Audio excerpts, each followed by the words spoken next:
तो दोस्तों आज हम फिर से आपके लिए लेकर आए हैं देश दुनिया की सभी ताजा बड़ी खबरें। फटाफट एक एक कर विस्तार से आज आपको बताएंगे, तो वीडियो को अंत तक जरूर देखें। दोस्तों वीडियो बनाने में हमें काफी मेहनत लगी है, तो वीडियो को दिल से लाइक कर दीजिए। दोस्तों पहली खबर में आपको बता दें कि यूक्रेन रूस विवाद के बीच इजराइल ने कर दिया मुस्लिम देश सीरिया पर मिसाइल से अटैक, कई सैन्य ठिकाने हुए तबाह, मुसलमानों को यहूदियों ने दिया बड़ा झटका। वहीं आपको बताएंगे दोस्तों की अखिलेश यादव ने किया दावा, चुनाव के बाद बीजेपी के साथ जा सकती है बसपा, ऐसे में अपना वोट ना करें बर्बाद। वहीं आपको बताएंगे दोस्तों की मुस्लिम छात्राओं के हिजाब पहनने का समर्थन करने पर कर्नाटक में एक्टर चेतन कुमार को पुलिस ने किया गिरफ्तार, अब उठ रहे हैं सवाल। वहीं आपको बताएंगे दोस्तों की अन्य भक्तों को झटका देकर तालिबान के सामने झुके प्रधानमंत्री मोदी, अफगानिस्तान के लिए 2500 मैट्रिक टन गेहूं की पहली खेप मोदी सरकार ने अफगानिस्तान के लिए की रवाना। वहीं आपको बताएंगे दोस्तों की नमा मलिक की गिरफ्तारी के बाद ममता बनर्जी ने शरद पवार को किया फोन, कार्रवाई पर जताया विरोध।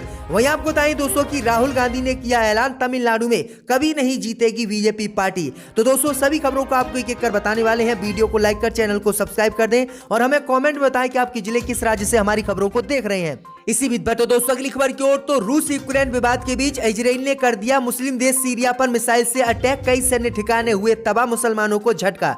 दोस्तों आपको बता दें कि यूक्रेन और रूस के बीच चल रहा तनाव अभी कम भी नहीं हुआ है।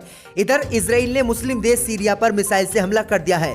मीडिया रिपोर्ट के अनुसार इस हमले में कई सैन्य ठिकाने तबाह होने की जानकारी सामने आई है। हालांकि अभी आधिकारिक रूप से ये नहीं बताया गया है कि सीरिया में कितना नुकसान इस हमले से हुआ है।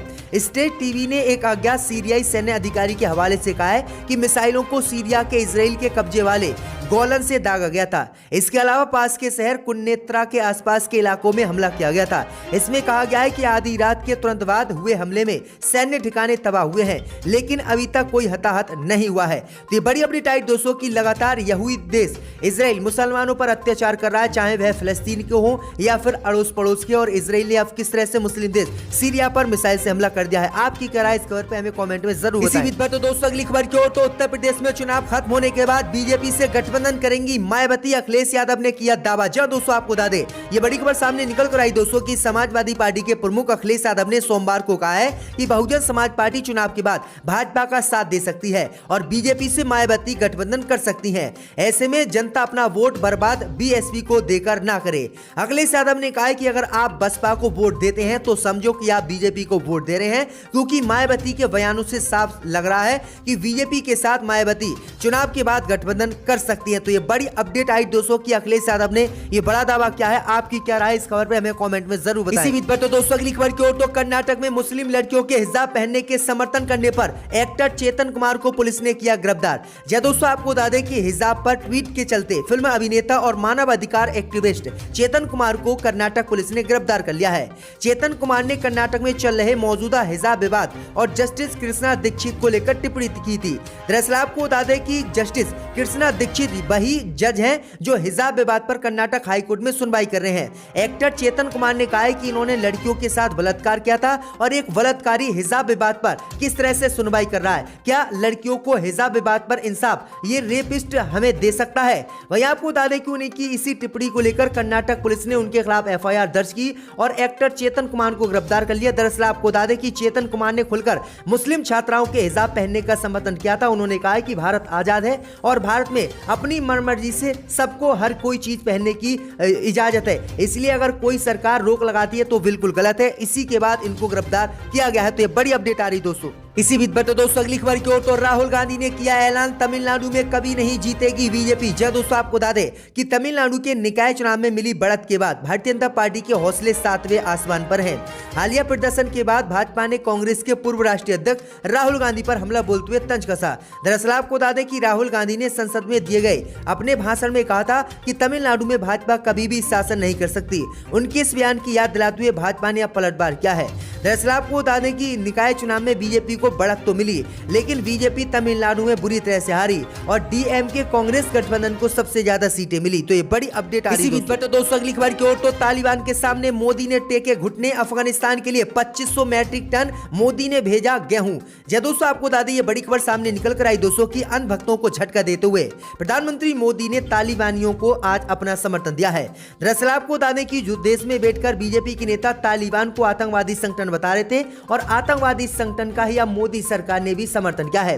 दरअसल आपको बता दें, भारत ने पाकिस्तान के साथ महीनों से चली बातचीत के बाद अटारी वाघा सीमा के जरिए सड़क मार्ग से मानवीय सहायता के तहत 50 ट्रकों में 2500 मैट्रिक टन गेहूं की पहली खेप अफगानिस्तान में तालिबानियों के लिए रवाना कर दी है।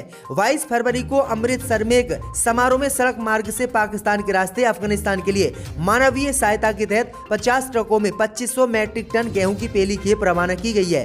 दरअसल आपको बता दें कि जब अफगानिस्तान पर तालिबानियों ने कब्जा किया था तो अमेरिका के समर्थन में मोदी सरकार थी और बीजेपी के नेता तालिबान को आतंकवादी संगठन बता रहे थे, जिसके बाद अब मोदी ने इन्हीं तालिबानियों के लिए 2500 मैट्रिक टन गेहूं भेजे और अंधभक्तों को बड़ा झटका दिया है।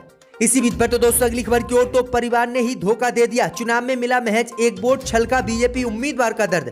जब दोस्तों आपको बता दें कि तमिलनाडु में मंगलवार को स्थानीय निकाय चुनाव के नतीजे घोषित किए गए। शाम 4 बजे तक घोषित हुए परिणामों के मुताबिक 200 वार्ड में से 131 वार्ड पर मतगणना पूरी हुई, जिसमें से 104 पार्षदों की सीटें हासिल कर डीएमके ने ग्रेटर चेन्नई नगर निगम पर जीत हासिल की और भाजपा को झटका दिया। वहीं एआईएमडीके को 12 और कांग्रेस को 7 सीटों पर जीत मिली। इसी दौरान भारतीय जनता पार्टी का एक उम्मीदवार ऐसा भी रहा जिसे मतगणना में केवल एक ही वोट मिला। चुनाव परिणाम के बाद भाजपा के इस प्रत्याशी ने अपनी पार्टी के कार्यकर्ताओं और अन्य लोगों पर उसे धोखा देने का आरोप लगाया। दरअसल आपको बता दें कि टाइम ऑफ इंडिया की खबर के मुताबिक तमिलनाडु के इरोड जिले की भवानी सागर नगर पंचायत के वार्ड 11 से भारतीय जनता पार्टी ने नरेंद्र नाम के उम्मीदवार को टिकट दिया था। मंगलवार को जब चुनाव नतीजों का ऐलान हुआ और वार्ड 11 की मतगणना पूरी हुई तो नरेंद्र के खाते में केवल एक वोट यानी उनके खुद का वोट ही था और उनके परिवार ने भी उनको वोट नहीं दिया, यानी भाजपा को किस तरह से जो है तमिलनाडु में नकार दिया गया। तो ये बड़ी अपडेट आ रही है। इसी बीच पर तो दोस्तों अगली खबर की ओर, तो कर्नाटक के बाद अब गुजरात में भी हिजाब पर विवाद, छात्राओं को रोकने आए 15 विश्व हिंदू परिषद के सदस्य पुलिस ने पकड़े। यह दोस्तों आपको बता दें कि दक्षिण भारतीय राज्य कर्नाटक से शुरू हुआ हिजाब विवाद अब गुजरात पहुंच गया है। यहाँ सूरत के एक स्कूल में कुछ मुस्लिम छात्राएं हिजाब पहने दिखी, वे परीक्षा देने आई थी। इस बात की भनक एक हिंदूवादी संगठन को लग गई। हिंदूवादी संगठनों के लोग तत्काल स्कूल आ पहुंचे, वहीं पुलिस भी आ गई। पुलिस ने विवाद को बढ़ने से रोकने के लिए उन्हें पकड़ना शुरू कर दिया। पुलिस अधिकारियों ने बताया है कि एक हिंदू संगठन के 25 कार्यकर्ताओं को हिरासत में लिया गया है। वे खुद को विश्व हिंदू परिषद का सदस्य बता रहे हैं। यहाँ माहौल ना बिगड़े इसलिए पुलिस ने आसपास के इलाकों में चौकसी भी बढ़ा दी है। तो ये बड़ी अपडेट आई दोस्तों कि किस तरह से ये भगवाधारी गुंडे मुस्लिम छात्राओं को परेशान कर रहे हैं। इसी बीच पर तो दोस्तों अगली खबर की ओर, तो मशहूर शायर मुनव्वर राना का नाम वोटर लिस्ट से गायब, बोले ये सुशासन नहीं कुशासन है। यह दोस्तों आपको बता दें कि उत्तर प्रदेश में चौथे चरण के लिए 23 फरवरी को 9 जिलों की 59 सीटों पर मतदान हुआ था। इस बीच कई जगहों से मतदाताओं के नाम वोटर लिस्ट से गायब होने की शिकायत भी सामने आई थी। तो वहीं मशहूर शायर मुनव्वर राना का नाम भी वोटर लिस्ट से नहीं था। इसके चलते वो नकलों में अपना वोट नहीं डाल पाए। वोटर लिस्ट से नाम न होने पर मुनव्वर राना ने नाराजगी व्यक्त करते हुए कहा है ये सुशासन नहीं कुशासन है। मुनव्वर राना ने आगे कहा है कि मेरा वोटर लिस्ट में नाम नहीं है इसलिए मैं वोट डालने नहीं जा पाऊंगा। बता दें कि राना नकलऊ के कैंट विधानसभा के वोटर हैं। लाल कुआ के शशि भूषण स्कूल में उनका पोलिंग स्कूल है।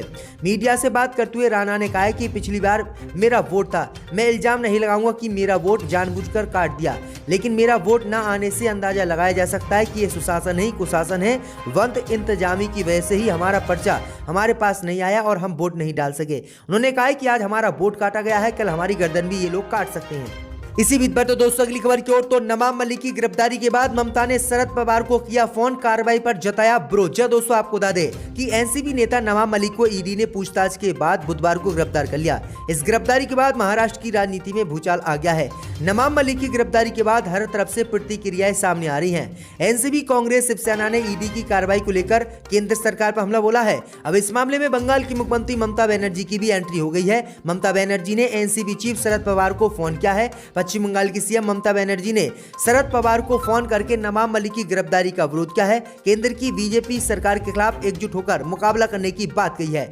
मीडिया रिपोर्ट के मुताबिक ममता ने शरद पवार से कहा कि बीजेपी विरोधी पार्टियों के खिलाफ केंद्रीय एजेंसियों का दुरुपयोग कर रही है। केंद्रीय एजेंसियों का इस्तेमाल विरोधी दल के नेताओं को फंसाने के लिए किया जा रहा है। ये देश की संघीय ढांचे और संविधान के खिलाफ है। तो ये बड़ी अपडेट आ रही है। इसी बीच पर तो दोस्तों अगली खबर की ओर, तो हरियाणा में स्थानीय निकाय चुनाव लड़ेगी आम आदमी पार्टी। 5 मार्च तक लिए जाएंगे ये आवेदन पत्र। जी दोस्तों, आपको बता दें कि आम आदमी पार्टी ने हरियाणा में स्थानीय निकाय चुनाव लड़ने का फैसला किया है। पार्टी अपने चुनाव चिन्ह पर ही निकाय चुनाव में अपने उम्मीदवार उतारेगी। जानकारी के मुताबिक 5 मार्च तक प्रदेश भर के कार्यकर्ताओं से चुनाव लड़ने वाले फाइनल आवेदन पत्र लिए जाएंगे। आम आदमी पार्टी के उत्तरी हरियाणा संगठन मंत्री सुखबीर चहल ने ये जानकारी दी है। सुखबीर चहल ने कहा है कि हरियाणा प्रदेश में स्थानीय निकाय चुनाव आम आदमी पार्टी के सिंबल पर लड़ेगी और इसके लिए आपके कार्यकर्ताओं से चुनाव लड़ने के लिए 5 मार्च तक आवेदन पत्र मंगवाए गए हैं। उसके बाद जल्द कैंडिडेट भी घोषित कर दिए जाएंगे। उन्होंने कहा है कि कहां चुनाव कौन लड़ेगा ये हमारे प्रदेश अध्यक्ष तय करेंगे। तो ये बड़ी अपडेट आई दोस्तों कि हरियाणा में भी अब आम आदमी पार्टी चुनाव लड़ेगी। ऐवान में टेबल पर पैसे डाले गए थे। अब कौन उस वक्त यहाँ बैठा था वो अक्लमंद जानते हैं, मगर मैं दोहराना नहीं चाहता। मैंने ये भी देखा था 2006 में